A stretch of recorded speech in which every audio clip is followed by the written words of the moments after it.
अस्सलामुअलैकुम नाज़रीन, प्रोग्राम ज़माना शनास के साथ मैं हूं आपकी मेज़बान ज़ुहा इमरान। आज हमारे साथ मौजूद हैं Google ad expert digital marketer ma'am Shanila Kiran. आइए इनसे जानते हैं डिजिटल मार्केटिंग की दुनिया के बारे में कुछ नई चीज़ें। अस्सलाम वालेकुम मैम। जी वालेकुम अस्सलाम। कैसी हैं मैम आप? मैं बिल्कुल ठीक, आप कैसी हैं? अल्हम्दुलिल्लाह। मैम, डिजिटल मार्केटिंग एक इतना हॉट टॉपिक है, इसके बारे में थोड़ा बताएंगी क्या चीज़ है? जी बेसिकली अगर सिंपल वर्ड्स में मैं बताना चाहूँ तो डिजिटल मार्केटिंग जो हमारी ट्रेडिशनल मार्केटिंग पहले चल रही थी उसको डिजिटलाइज करने का नाम है। यानी कि जितने भी डिजिटल प्लेटफॉर्म हैं उनके ऊपर जब आप मार्केटिंग करते हैं, सिंपल ट्रेडिशनल मार्केटिंग जो पहले चल रही थी उसको आज आप डिजिटल प्लेटफॉर्म पे ले आते हैं तो उसको हम डिजिटल मार्केटिंग कह देते हैं। और मार्केटिंग की सिंपल डेफिनेशन ये है कि आपने जो भी प्रोडक्ट या सर्विसेज अपनी सेल करनी है उसके बारे में ऑडियंस को बताना, जो भी आपकी टारगेट ऑडियंस है उसको ये बताना कि हम क्या सेल कर रहे हैं, उसके करेक्टरिस्टिक्स क्या हैं, उसके यूनिक सेलिंग पॉइंट्स क्या हैं, उसकी प्राइस क्या है, आप लेंगे तो आपकी ज़िंदगी में क्या वैल्यू ऐड होगी। तो ये सारी चीज़ें हम डिजिटल प्लेटफॉर्म पे यानी कि सोशल मीडिया के थ्रू यानी कि यूट्यूब के थ्रू हम जब बताते हैं लोगों को तो उसको हम डिजिटल मार्केटिंग कहते हैं। ठीक है, तो मैम आपको डिजिटल मार्केटिंग की दुनिया में आने का आइडिया कहाँ से आया? अच्छा, ये आइडिया ये एक लंबी स्टोरी है। मैं पहले एक कॉर्पोरेट सेक्टर में जॉब कर रही थी। मेरा हायर का और फ़िलिप्स का एक्सपीरियंस है पहले, उसके बाद मैंने ब्रेक लिया 2 साल का। और जब मैं वापस आने लगी तो मुझे लगा कि मैं 9 to 5 की जॉब नहीं कर पाऊँगी। और थोड़ा बहुत मैं मार्केटिंग से पहले भी रिलेटेड थी क्योंकि मैं बिज़नेस ग्रेजुएट हूँ और मैं जॉब भी कर रही थी कॉर्पोरेट सेक्टर में, तो मार्केटिंग डिपार्टमेंट के साथ भी मैं इन टच थी।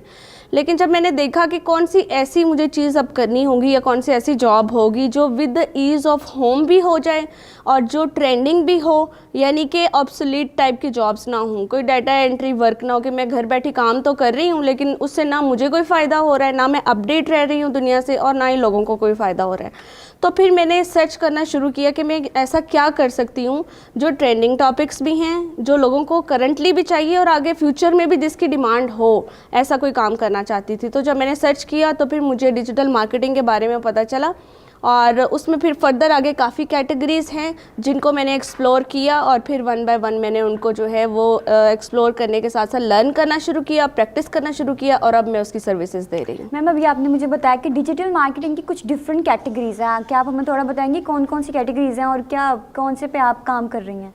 जी बिल्कुल, तो मैं अपने बारे में बताऊंगी कि मैंने कहाँ से शुरू किया काम करना।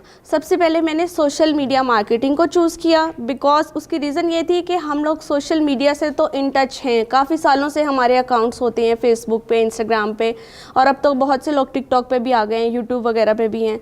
तो मुझे लगा कि इसके बारे में 50% तो कोई नॉलेज मुझे होगा ना, मैं चला रही हूँ, मैं इस पर पोस्टिंग करती हूँ, कंटेंट अपलोड करती हूँ, तो मेरे लिए ये आसान रहेगा। तो उसकी एक ब्रांच है सोशल मीडिया मार्केटिंग।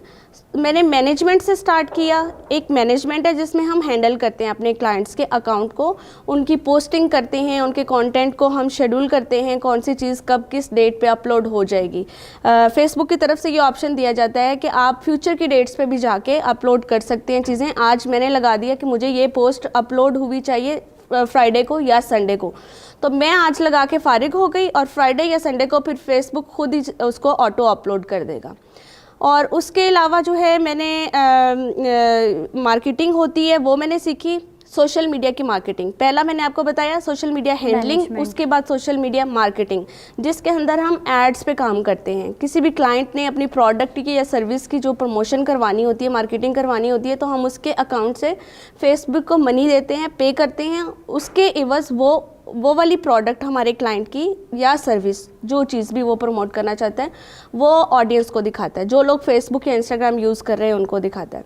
2 चीज़ें ये हो गई। इसके अलावा एसईओ है, एक डिजिटल मार्केटिंग की कैटेगरी है जिसमें हम वेबसाइट्स को रैंक करते हैं सर्च इंजन्स पे, जिस तरह गूगल एक सर्च इंजन है उस पर हम रैंक करते हैं। इसके अलावा वीडियो एडिटिंग है, कंटेंट राइटिंग है, गूगल एड्स हैं, उसमें हम गूगल पे यानी सर्च इंजन्स पे मार्केटिंग करते हैं।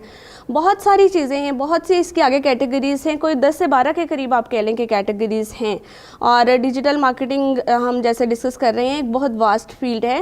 उर्फ़ आम में इसको कह दिया जाता है कि जी डिजिटल मार्केटिंग हम कर रहे हैं। एक बंदा पूरी की पूरी डिजिटल मार्केटिंग को कर भी नहीं सकता, एक ही कोई उसकी टाइप या निश आप सिलेक्ट करते हैं उसमें आप एक्सपर्टीज़ हासिल करते हैं और उसमें फिर फर्दर निश डाउन करके उसके भी आगे काफ़ी टाइप्स या निशेस आ जाती हैं, उसमें काम करते हैं।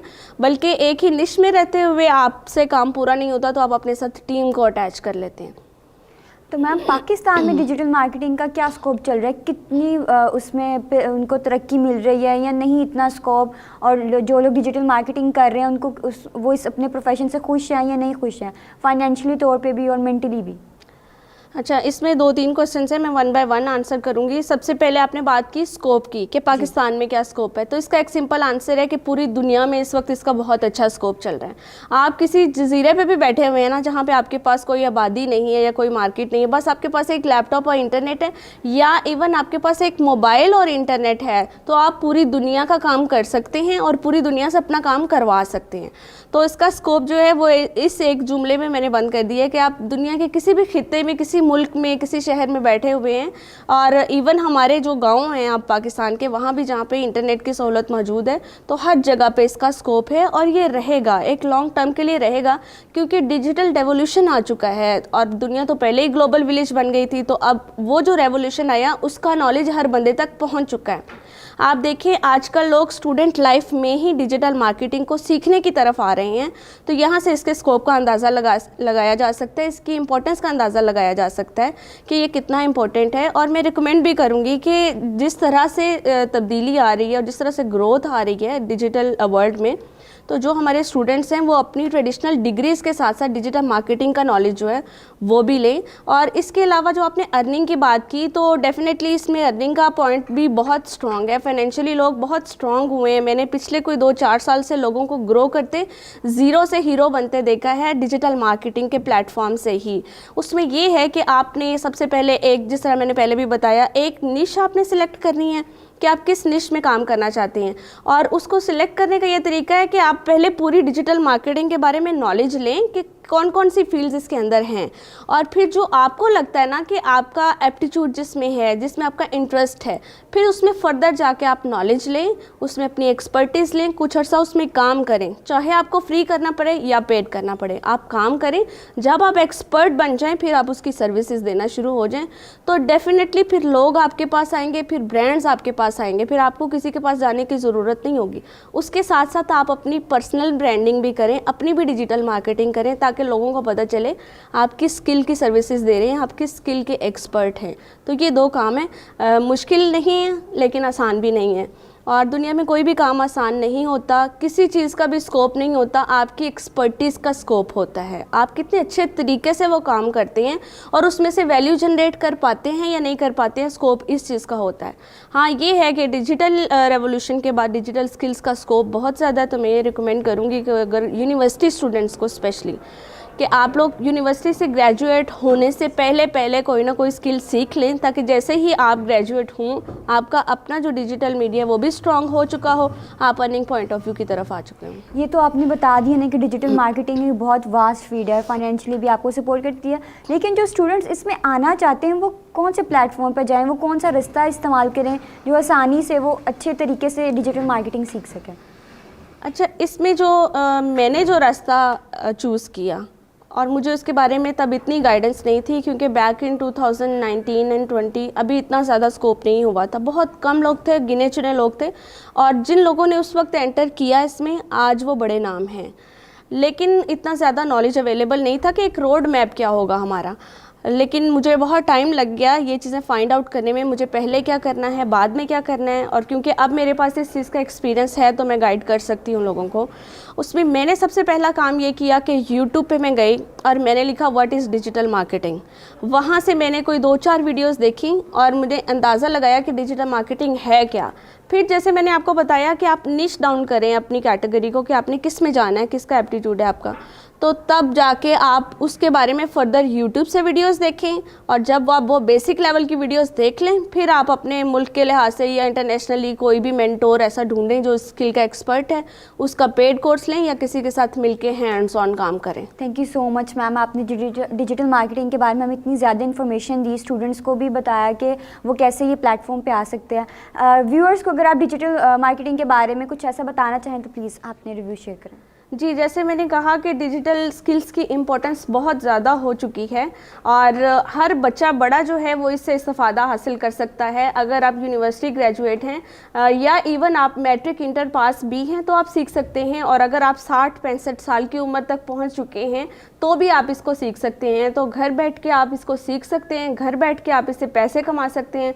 तो हमें चाहिए कि अपने जो भी रिसोर्सेज हैं उनको इस्तेमाल करते हुए अपने आप के लिए भी वैल्यू क्रिएट करें, दूसरों के लिए भी वैल्यू क्रिएट करें, और इसके ज़रिए आप अपने आप को फाइनेंशियली स्टेबल भी करें।